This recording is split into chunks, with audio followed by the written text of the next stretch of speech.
Okay, hello and welcome everyone. My name is Jen and I'm going to go ahead and get started with today's webinar. Today we will be talking about the Manage Givers screen in donations, and we're working with version 20.17.3. A couple of things before we get started. If you have questions while the webinar is going on, go ahead and type those into the questions panel on the side of your screen where you have the GoToWebinar toolbar. If those are relevant general questions, I will try to answer them as we're going. Otherwise, I will come back to them at the end. Do try to keep those questions topical and as general as possible. If you have specific questions about your database, give us a call and we'd be more than happy to help walk you through your specific situations. The topic today, the Manage Givers screen, is covered in our workbooks if you're following along with those. It's in Donations 101 on pages 11 through 23. All right, let's go ahead and get started here. So we're going to go into donations. And right here in the center of the screen, let me grab my little highlighter, we have our Manage Givers button. You can also get there at the top of the screen by going to Givers and then Manage Givers. Up here, first you click Givers and then Manage Givers.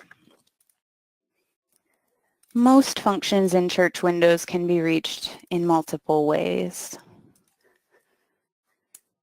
And when we open the Manage Givers screen, the first thing we'll see is there are two tabs in the top left, Individual Givers and Families and Groups. So for the most part, you're probably going to be using the Individual Givers tab.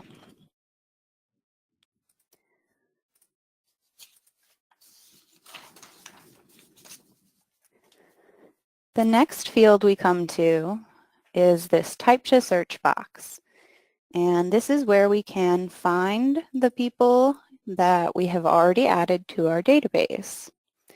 And this list is sorted alphabetically unless you check the Sort by Giver Number box right up here. If we check that box, now we're sorted numerically.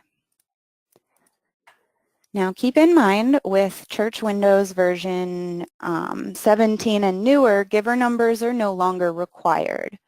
So if you're not actually using envelopes or physical numbers at your church, it may not be necessary for you to set up giver numbers. It may just be an extra step that you don't need to take, but that's going to be up to you. Another option that we have that we want to pay attention to in this screen is the display options down here in the bottom left. We can choose to view inactive as well as active, or only inactive if we really wanted to, by checking those boxes down there.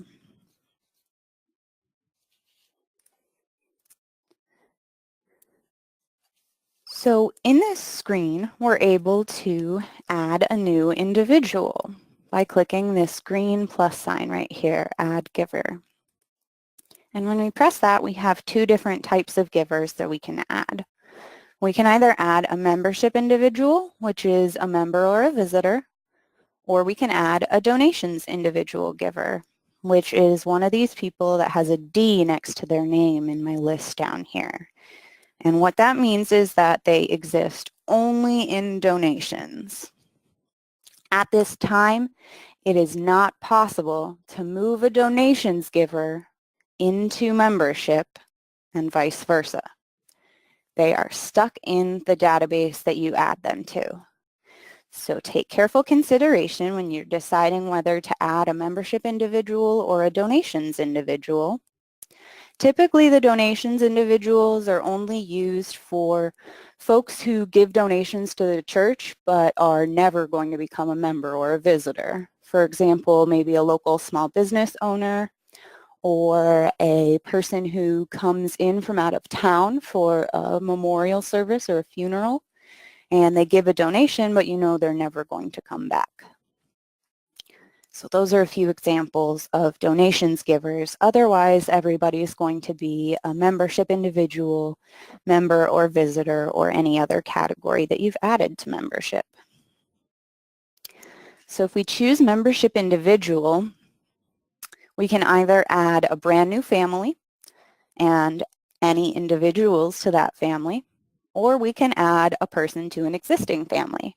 For example, if a husband is already in the database but the wife is not, you can choose existing family and find that family in the drop-down.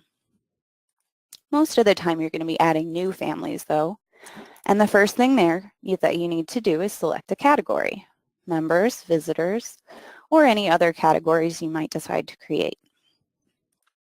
Once you choose a category, you'll then be required to fill out some information. The only required fields are the mailing label, first and last name, and the directory report order. Those are absolutely necessary. Other than that, you can fill out what you have now and come back to the rest later. When you add an individual as a member or a visitor, a membership individual, they exist in both membership and donations. However, donations individuals only exist in donations. So if we were to choose to add a donations individual giver, we can assign some of the same information as our membership individuals, but we have a lot less information for these givers because they are not members of the church that we want to track detailed information on.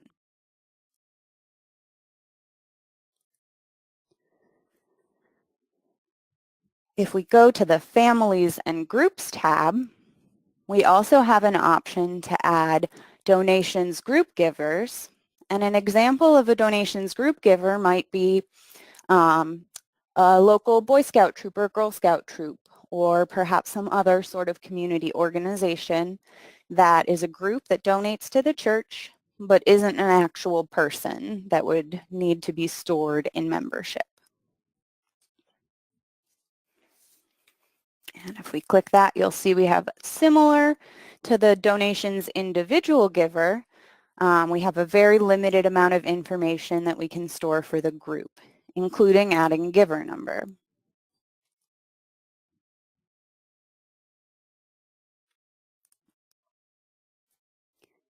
Back on the Individual Givers tab, we're going to look at a few of the more detailed pieces of information that we see on the right-hand side of the screen. On the right-hand side of the screen here, we have 4 tabs. We have name, giver number, phone/email, and address. You'll notice it says in bold just below the tabs, edit/delete this record in the membership module. Now for any member or visitor or membership individuals, you're going to see that bold message, edit/delete this record in the membership module. So here in donations, the only thing we can do is determine whether or not a member or a visitor receives a statement on this first tab. We can't change their name or anything like that. However, if the person is one of those donations individuals where they have the D after their name, they'll also have a check mark in the donations giver box that cannot be unchecked because they are stuck, like I said before, in donations as a donations giver. For those folks, you can edit all of their information here in donations since they don't appear in membership. So that includes all this name information, receive statement, and you can inactivate them or delete them. You also have phone/email, where you can store a phone number and an email address, and a place to store the individual address for that giver. Now I skipped over the giver number tab. If I come back to it, you can see this is where the current giver number is recorded, and it shows starting and ending dates. Now, if you have assigned a number that doesn't end, it will say no end date. And generally, most numbers don't have an end date when they get assigned. And that means that the person keeps that number indefinitely unless an end date is assigned. Now, on your visitors and your members, you have an additional option on the Giver Number tab. That option is called Gives with Family. And what that does is it allows two givers in the same family, like a husband and a wife, to receive the same statement and have their giving consolidated together. You can tell if someone is giving as a family if the box next to their name that has the giver number is blue, and if they share the same number. You can see here Bill and Donna Bell have blue boxes and share the number 64. And Evan and Nikki, they have blue boxes and the number 22. And for those folks who are set up with Gives with Family, that box is already checked, and it's not showing the giver number here, because if we wanted to change that, we would need to click Go to Family. If we do that, you can see this box now becomes editable, and it shows us our starting and ending dates. And if we go to the Name tab, we can make sure that this family is set to receive a statement. If this Receive Statement checkbox is unchecked, that means that person or family cannot receive a statement. On the Individual Givers tab for that Receive Statement, it's going to be grayed out for families because you have to go to the family in order to check the box. But if someone's giving alone, the Receive Statement box will be checked right here. End dates can be assigned for giver numbers in the Manage Numbers screen as opposed to the Manage Givers screen.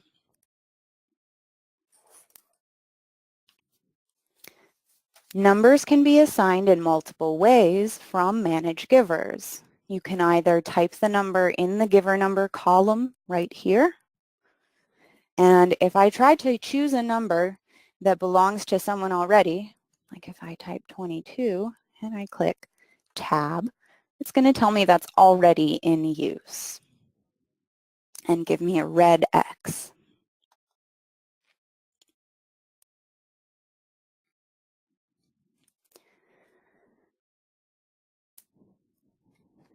To assign people to give as a family, you have to check the Gives with Family box for both people or all the people in the family.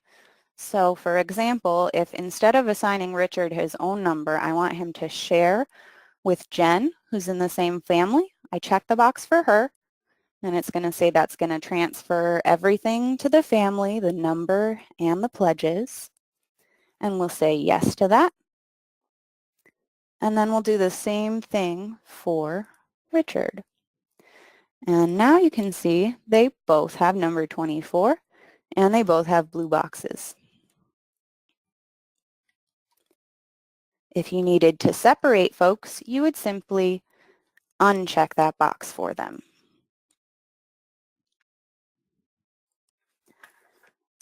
For individuals, you can also assign a giver number over here on the Giver Number tab.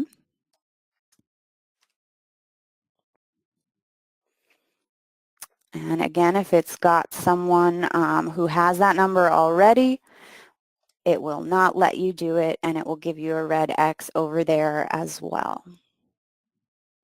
When you're adding a brand new person, you also have the option to add a giver number for them if they're a donations giver. If you're adding a family or an individual that is a membership family or individual, you have to assign the number after you create that family.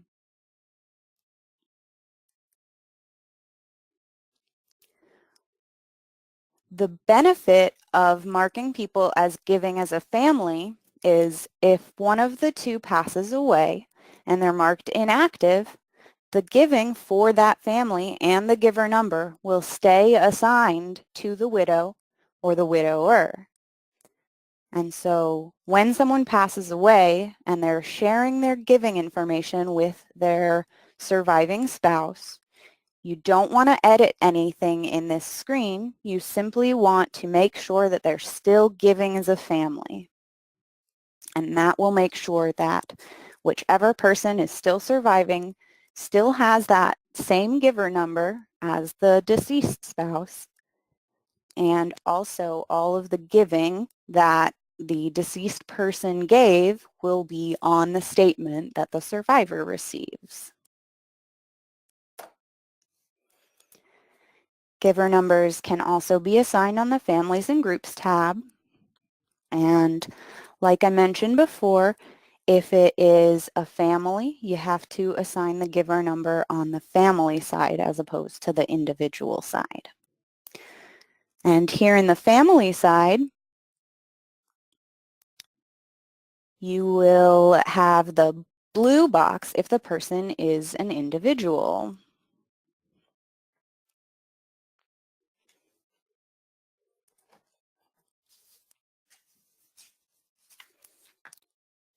That just about covers everything we have for today's webinar. So if there are additional questions, go ahead and type those into the question panel.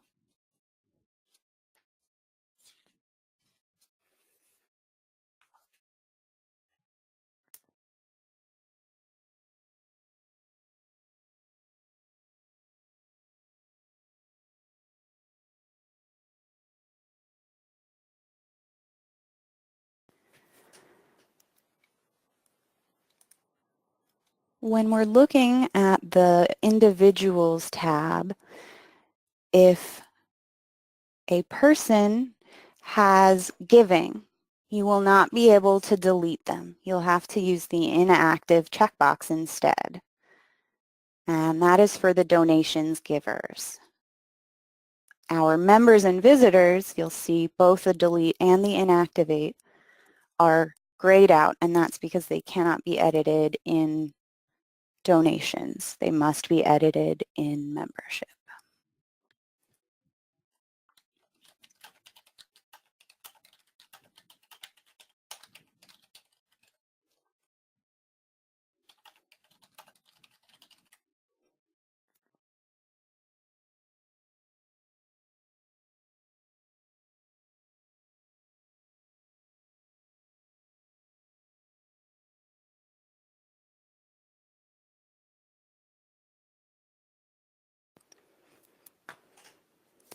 If nobody else has any questions, you can go ahead and sign out. I will keep answering the questions as they come in, but that concludes the majority of today's webinar. Thank you all for attending, and I hope it was helpful.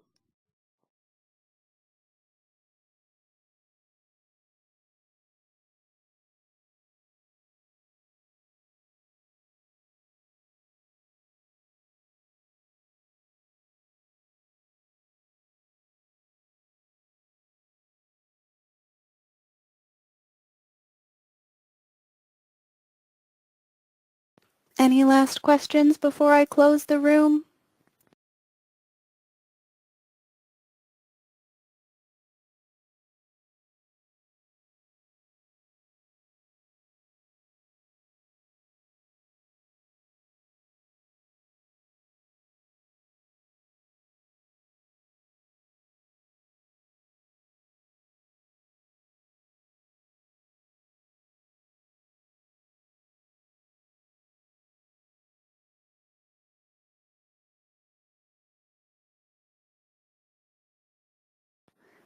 Okay, thanks again, everyone. I'm going to go ahead and close the webinar.